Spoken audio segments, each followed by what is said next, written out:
अस्सलाम वालेकुम students, F1 में आज हमारा जो टॉपिक है दैट इज कंट्रोल अकाउंट। जैसे कि फाइनेंशियल अकाउंटिंग के अंदर there are two different control account. दो आपके पास कंट्रोल अकाउंट है। Number one is account receivable control account and number second is accounts payable control account. Account receivable control account क्यों बनाया जाता है?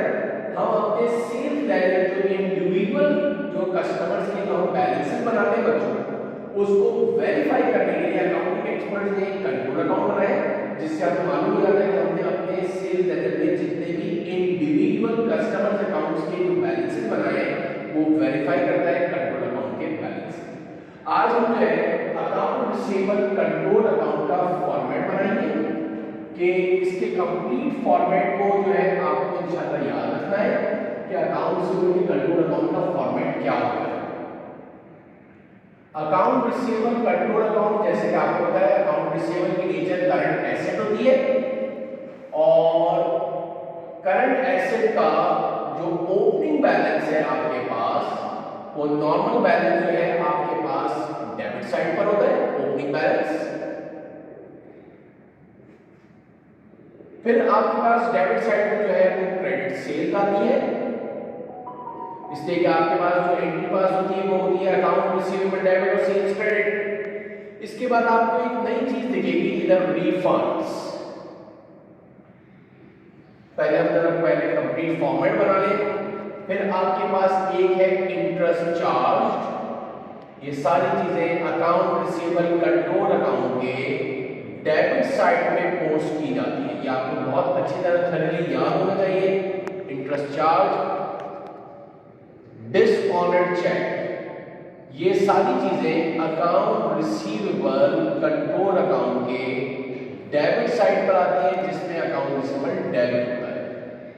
ऑन द अदर हैंड अगर हम क्रेडिट साइड की बात करें तो अकाउंट रिसीवेबल का कंट्रोल अकाउंट का कभी कभार ओपनिंग बैलेंस जो है वो एबनॉर्मल में भी होता है, that is called abnormal balance, वो क्रेडिट साइड पर होता है। फिर आपके पास सेल्स रिटर्न, जैसे कि आपको पता है सेल्स रिटर्न की एंट्री जो है cell return debit account receivable credit होता है।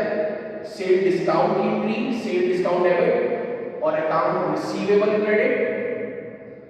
कैश रिसीव फ्रॉम कस्टमर, ये सारी चीजें आपके पास क्रेडिट साइड पर रिकॉर्ड की जाती है। Cash receive from customer. फिर आपके पास एक चीज आती है बैड डेट रिटर्न ऑफ। फिर आपके पास एक सेट ऑफ कॉन्ट्रैक्ट है। इन सारी चीजों को आप अकाउंट रिसीवेबल कंट्रोल अकाउंट में क्रेडिट साइड पे पोस्ट करते हैं और फिर लास्ट में आप उसके फुटिंग बैलेंसिंग करते हैं। डेबिट साइड नॉर्मली जो है करंट एसेट है, अकाउंट रिसीवेबल की नेचर जो है एसेट है।